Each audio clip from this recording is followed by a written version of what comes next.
Bonjour et bienvenue dans cette première vidéo de la semaine de l'obéissance canine. Alors chaque jour pendant 7 jours, je vous propose une courte vidéo pour vous apporter des solutions face aux problèmes de comportement que peuvent avoir vos toutous. Le thème de cette première vidéo est « Que faire pour que mon chien m'obéisse ?» Alors pour que votre chien vous obéisse, la première chose à faire, c'est de comprendre comment les chiens apprennent. Les chiens apprennent d'une manière bien particulière et si l'on n'en est pas conscient et que l'on se borne à utiliser les mauvaises techniques, c'est comme vouloir faire rentrer un cube dans le trou prévu pour la boule ou pour le triangle dans le jeu des enfants. Ça ne rentrera jamais, ça ne fonctionnera vraiment jamais, jamais de la vie.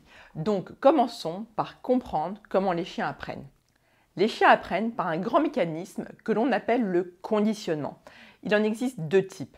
D'abord le conditionnement classique, puis le conditionnement opérant.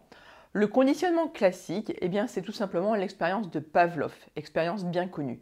Une clochette teinte systématiquement quand on apporte sa gamelle à un chien et au bout de quelques répétitions, il va se mettre à saliver dès que la cloche retentira.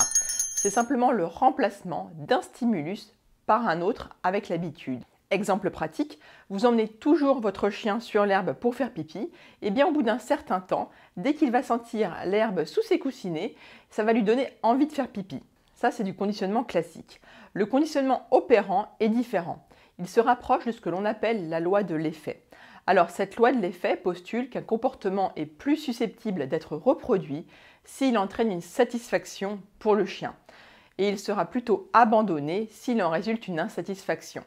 Exemple, votre chien réclame à table et vous lui donnez un petit bout de viande.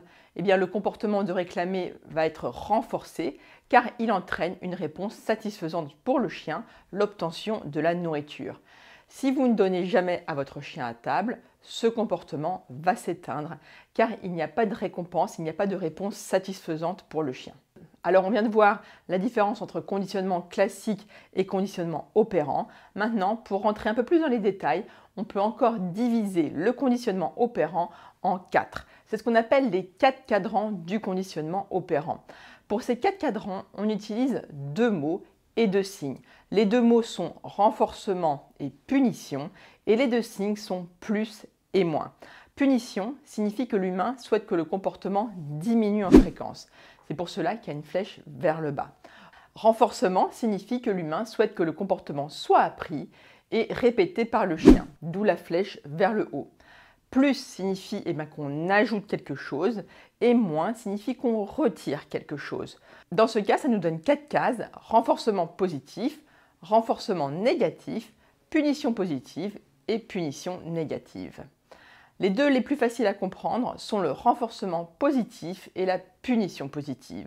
Renforcement positif, on parle aussi de R+, on ajoute une récompense. Exemple, votre chien s'assied quand vous lui demandez, vous lui donnez la croquette pour le récompenser. Là, renforcement positif. Punition positive ou P+, on ajoute une punition. Votre chien aboie, vous lui donnez une tape. Ensuite, on a le renforcement négatif et la punition négative qui sont un petit peu plus subtiles, un peu plus compliquées à comprendre. Alors dans le cas de R-, donc renforcement négatif, vous avez compris, on retire la punition quand le chien fait bien. Exemple, le chien tire en laisse et le collier lui serre le cou. Du coup, quand il arrête de tirer, la punition est arrêtée puisque le collier arrête de le serrer. Pour la punition négative, on retire quelque chose d'agréable quand le chien fait mal. Exemple, votre chien tire en laisse, vous arrêtez d'avancer, donc vous lui retirez le plaisir de se balader. Vous êtes en plein dans le P-, punition négative. Alors du coup, que devons-nous utiliser pour que notre chien nous obéisse? Alors chacune de ces 4 cases sert à enseigner au chien. Mais ce n'est pas parce que le chien sait quelque chose que ça lui donne envie d'obéir. C'est une nuance essentielle. Et c'est justement ça que vous devez comprendre. Vous voyez que dans 2 de ces 4 cadrans, un stimulus désagréable est appliqué au chien. Si vous utilisez ces techniques, vous n'êtes pas dans ce qu'on appelle la bienveillance. Dès lors qu'on quitte la bienveillance, le chien n'a pas les bonnes motivations pour vous obéir.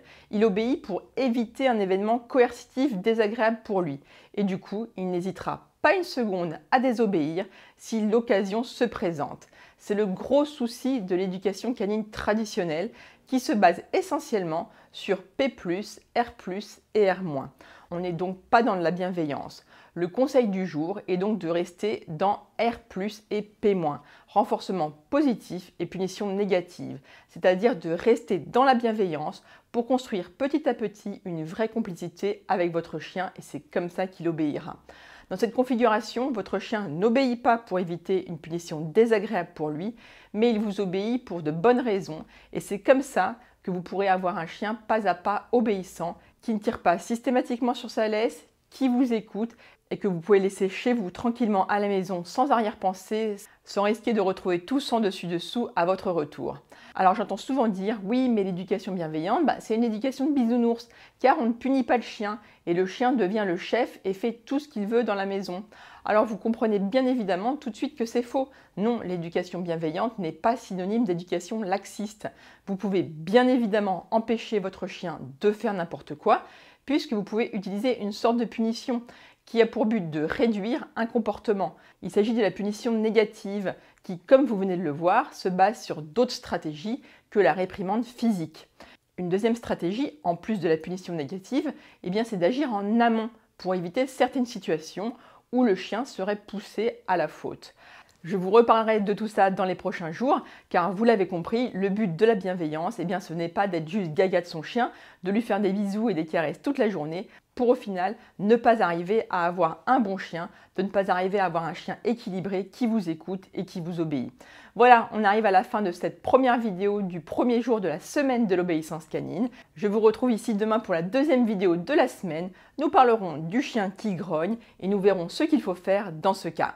En attendant de nous retrouver, dites-moi dans les commentaires quels sont les comportements indésirables de vos toutous qui vous turlupinent et qui vous gâchent un peu le quotidien. J'enverrai un lien pour télécharger cette première vidéo de la semaine à tous ceux qui me répondront en commentaire. Allez, on se voit demain pour la prochaine vidéo. Ciao!